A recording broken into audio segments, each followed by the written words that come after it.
Shalom, jemaat yang dikasihi Tuhan. Bersyukur kalau kita boleh kembali belajar dan merenungkan firman Tuhan bersama-sama serta berdoa. Mari sebelum kita membaca merenungkan firman Tuhan, kita terlebih dahulu berdoa. Tuhan, terima kasih untuk pemeliharaan-Mu dalam hidup kami hingga saat ini. Dan kami pun bersyukur karena Tuhan memberi kami kesehatan dan kesempatan untuk bersama membuka, membaca, merenungkan firman Tuhan, serta berdoa. Kami percaya Tuhan ada bersama dengan kami dimanapun kami berada. Tuhan berkarya di dalam hati kami, menolong kami, sehingga kami dapat mengerti, memahami firman-Mu, dan melakukannya di dalam kehidupan kami. Terima kasih ya Tuhan. Di dalam nama Tuhan Yesus kami sudah berdoa. Amin. Bapak kasih Tuhan, saat ini saya mengajak kita bersama membuka, membaca, merenungkan kitab Daniel pasal yang ketiga. Dalam kitab Daniel pasal yang ketiga ada sebuah kisah yang sangat terkenal yang kita sudah baca, renungkan sejak kita di sekolah minggu, yakni Sadra, Mesa, dan Abednego dimasukkan dalam perapian yang menyala-nyala. Nah, saya mengajak kita membaca yang ke-8 sampai ayat 30. Daniel 3 yang ke-8 sampai 30 demikian. Pada waktu itu juga tampillah beberapa orang Kasdim menuduh orang Yahudi. Berkatalah mereka kepada Nebukadnezar, "Ya Raja, kekalah hidup Tuanku. Tuanku Raja telah mengeluarkan titah bahwa setiap orang yang mendengar bunyi sangkakala, seruling, kecapi, rebab, gambus, serdam, dan berbagai-bagai jenis bunyi-bunyian harus sujud menyembah patung emas itu. Dan bahwa siapa yang tidak sujud menyembah akan dicampakkan ke dalam perapian yang menyala-nyala." Ada beberapa orang Yahudi yang kepada mereka telah Tuanku berikan pemerintahan atas wilayah Babel, yakni Sadra, Mesa, dan Abednego. Orang-orang ini tidak mengindahkan titah Tuanku, ya Raja. Mereka tidak memuja dewa Tuanku dan tidak menyembah patung emas yang telah Tuanku dirikan. Sesudah itu Nebukadnezar memerintahkan dalam marahnya dan geramnya untuk membawa Sadra, Mesa, dan Abednego menghadap. Setelah orang-orang itu dibawa menghadap raja, berkatalah Nebukadnezar kepada mereka, "Apakah benar, hai Sadra, Mesa, dan Abednego, bahwa kamu tidak memuja dewaku dan tidak menyembah patung emas yang kudirikan itu? Sekarang jika kamu bersedia, demi kamu mendengar bunyi sangkakala, seruling, kecapi, rebab, gambus, serdam, dan berbagai-bagai jenis bunyi-bunyian, sujudlah menyembah patung yang kubuat itu.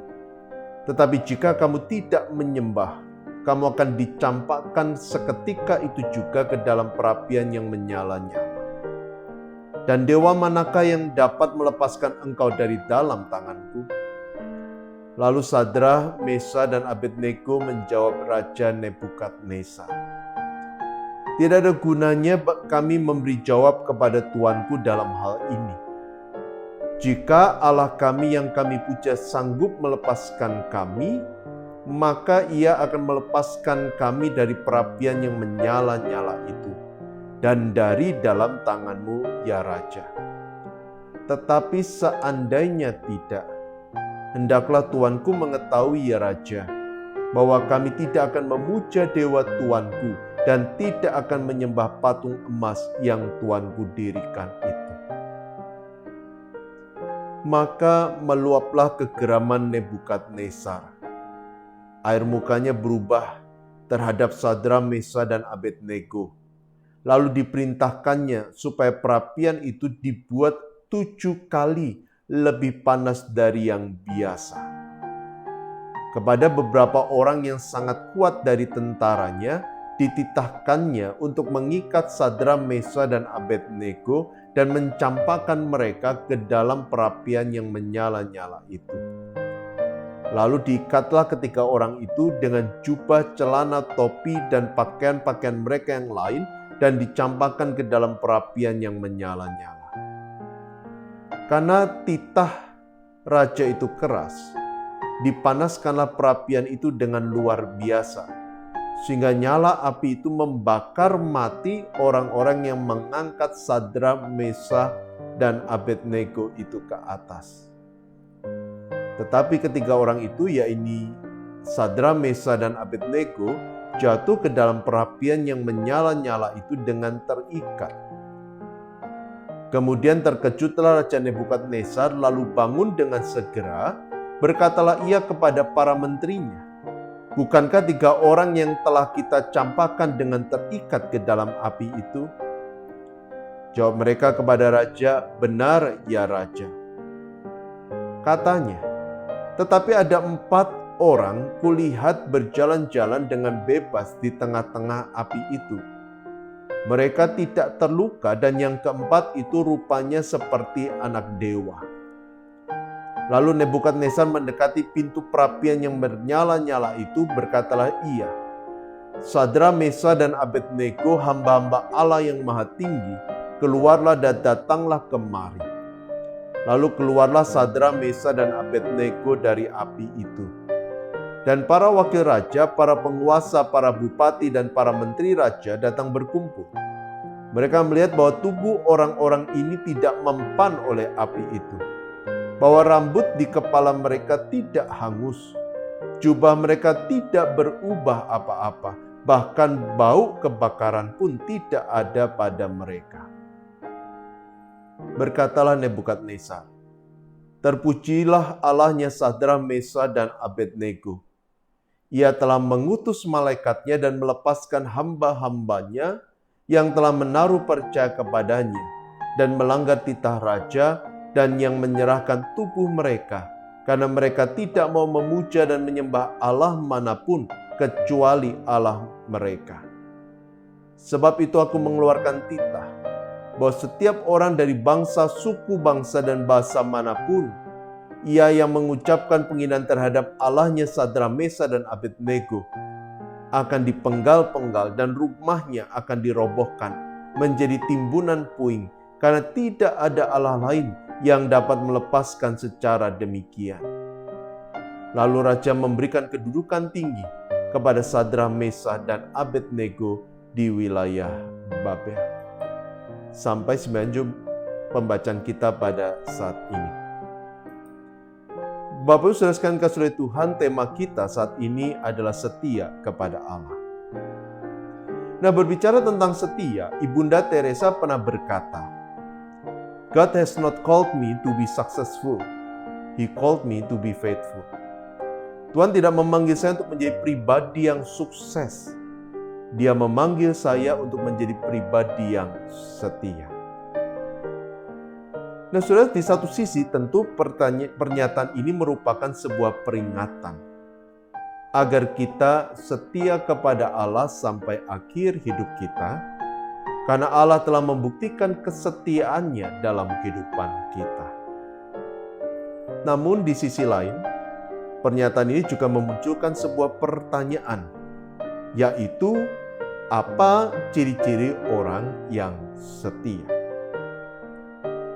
Nah, pada umumnya kita mengukur kesetiaan seseorang berdasarkan 2 hal. Yang pertama, berapa lama kita telah menjadi pengikut Tuhan.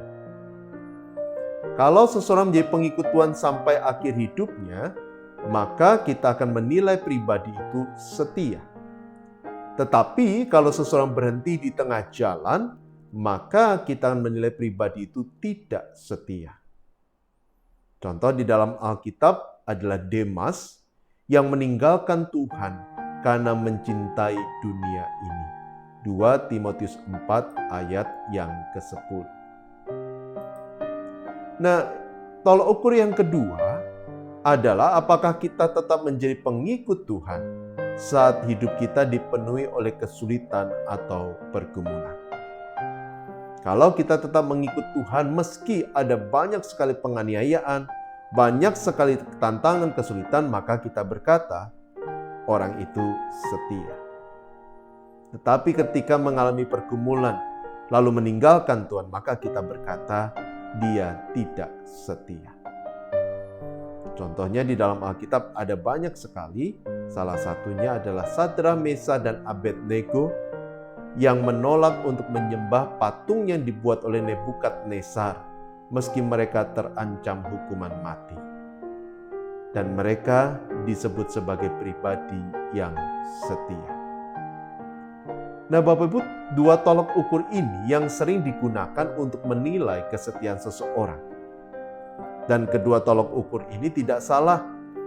Karena Rasul Paulus sendiri pun pernah berkata, "Aku telah mengakhiri pertandingan yang baik, aku telah mencapai garis akhir, dan aku telah memelihara iman.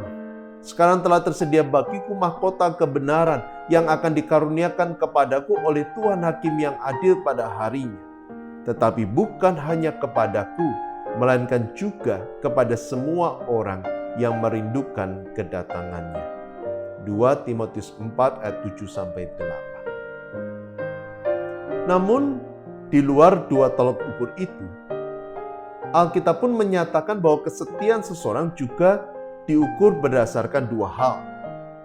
Yang pertama, diukur apakah kita mengakui otoritas Allah dalam kehidupan kita. Nah, saudara, dalam Daniel pasal 3, penulis kitab Daniel membandingkan antara Raja Nebukadnezar yang sombong dan Sadrak, Mesak, dan Abednego. Kesombongan Raja Nebukadnezar nampak jelas saat ia berkata dalam Daniel 3, 14-15. "Apakah benar, hai Sadrak, Mesak, dan Abednego, bahwa kamu tidak memuja dewaku dan tidak menyembah patung emas yang kudirikan itu? Sekarang jika kamu bersedia, demi kamu mendengar bunyi sangkakala, seruling, kecapi, rebab, gambus, serdam, dan berbagai-bagai jenis bunyi-bunyian, sujud telah menyembah patung yang kubuat itu. Tetapi jika kamu tidak menyembah, kamu akan dicampakkan seketika itu juga ke dalam perapian yang menyala-nyala. Dan dewa manakah yang dapat melepaskan kamu dari dalam tanganku?" Sekarang kalimat ini menunjukkan arogansi Raja Nebukadnezar. Ia merasa memiliki kuasa atas hidup Sadrak, Mesak, dan Abednego. Karena itu dalam kesombongannya, Nebukadnezar berani menyatakan bahwa tidak ada satupun dewa, termasuk Allah Yahweh, yang memiliki kuasa atau otoritas melebihi dirinya, yang dapat menyelamatkan Sadrak, Mesak, dan Abednego dari tangannya. Karena itu dalam pikirannya, satu-satunya jalan bagi Sadrak, Mesak, dan Abednego adalah menundukkan diri di bawah kuasa atau otoritas Nebukadnezar. Nah, yang menarik ada di tengah ancaman itu, di hadapan arogansi Raja Nebukadnezar, Sadrak, Mesak, dan Abednego justru berkata demikian, "Tidak ada gunanya kami memberi jawab kepada Tuanku dalam hal ini. Jika Allah kami yang kami puja sanggup melepaskan kami, maka Ia akan melepaskan kami dari perapian yang menyala-nyala itu dan dari dalam tanganmu, ya Raja. Tetapi seandainya tidak, hendaklah Tuanku mengetahui, ya Raja, bahwa kami tidak akan memuja dewa Tuanku dan tidak akan menyembah patung emas yang Tuanku dirikan itu." Daniel 3 ayat 16-18. Saudara, pernyataan Sadrak, Mesak, dan Abednego ini menunjukkan bahwa mereka mengakui Allah memiliki otoritas atau kuasa tertinggi. Dan tidak seorang pun memiliki kuasa atau otoritas yang melebihi kuasa otoritas Allah. Karena itu Sadrak, Mesak, dan Abednego menundukkan diri mereka di bawah kuasa otoritas Allah, bukan di bawah kuasa otoritas yang lain, termasuk Raja Nebukadnezar. Dan penundukan diri itu tidak hanya diwujudkan dalam bentuk penyembahan, tetapi juga dalam kepasrahan dan ketaatan penuh kepada Allah. Karena itu mereka berkata, Kalau Allah sanggup melepaskan kami, maka Ia akan melepaskan kami. Tapi kalau Allah memiliki pertimbangan yang berbeda, kami akan tetap taat kepada Allah. Nah, saudara sekalian, bercermin dari sikap yang ditunjukkan oleh Sadrak, Mesah, dan Abednego, kita diperhadapkan pada sebuah pertanyaan, yaitu apakah kita yang mengaku sebagai pengikut Kristus sudah mengakui dan menundukkan diri di bawah kuasa otoritas Allah? Saudara, kalau kita mengakui kuasa otoritas Allah dan hanya tunduk kepada Allah, tidak pada yang lain, maka kita akan mentaati firman, perintah, dan kehendak-Nya dalam kehidupan kita. Tetapi ketika seorang tidak menundukkan diri bawah kuasa otoritas Allah, maka dia akan berubah setia ketika ada kuasa lain yang dalam pandangannya lebih besar dari kuasa otoritas Allah. Nah, tolok ukur yang kedua untuk mengetahui kesetiaan seseorang adalah apakah kita mempercayai kebijaksanaan Allah. Saat Sadrak, Mesah, dan Abednego berkata dalam ayat 17-18 seperti ini, "Jika Allah kami yang kami puja sanggup melepaskan kami, maka Ia akan melepaskan kami dari perapian yang menyala-nyala itu dan dari dalam tangan-Mu, ya Bapa, ya Raja. Tetapi seandainya tidak, hendaklah Tuanku mengetahui, ya Raja, bahwa kami tidak akan memuja dewa Tuanku dan tidak akan menyembah patung emas yang Tuanku dirikan itu." Saudara, kalimat ini menunjukkan bahwa mereka bukan hanya menyatakan penundukan diri di hadapan Allah, tetapi juga mengakui dan mempercayai kebijaksanaan Allah.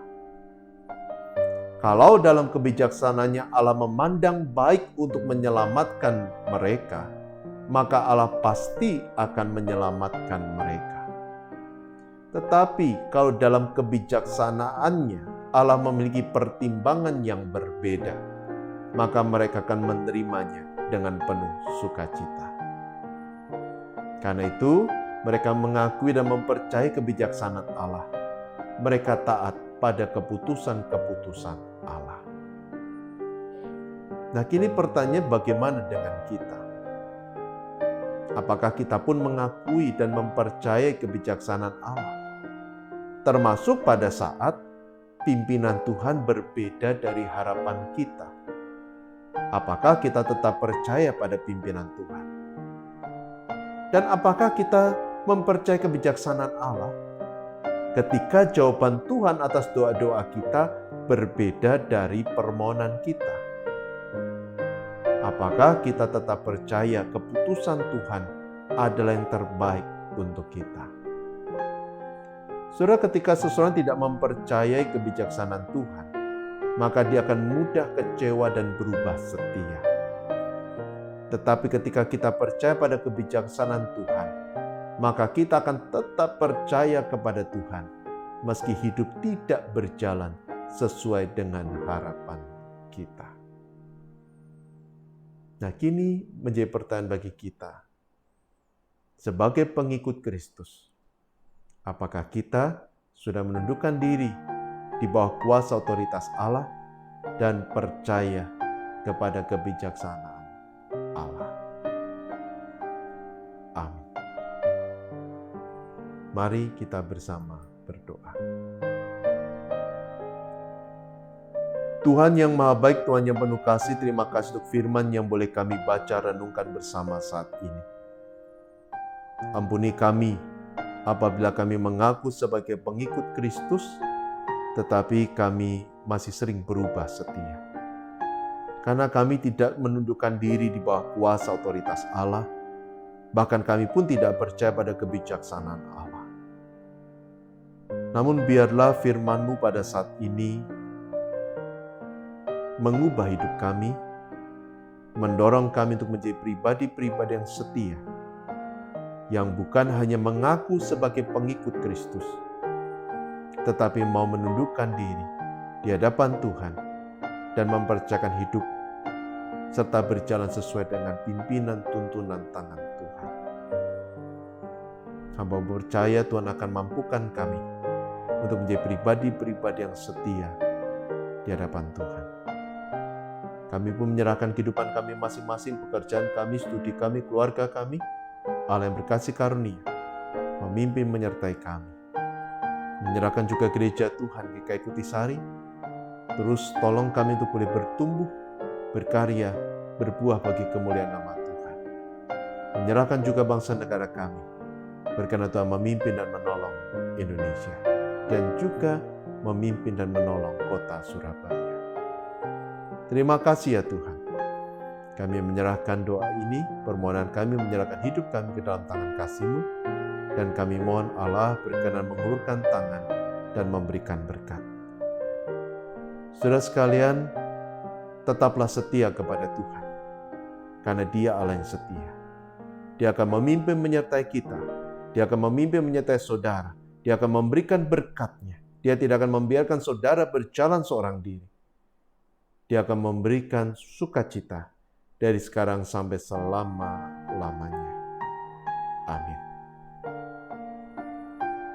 Tetap sehat, tetap semangat, Tuhan memberkati.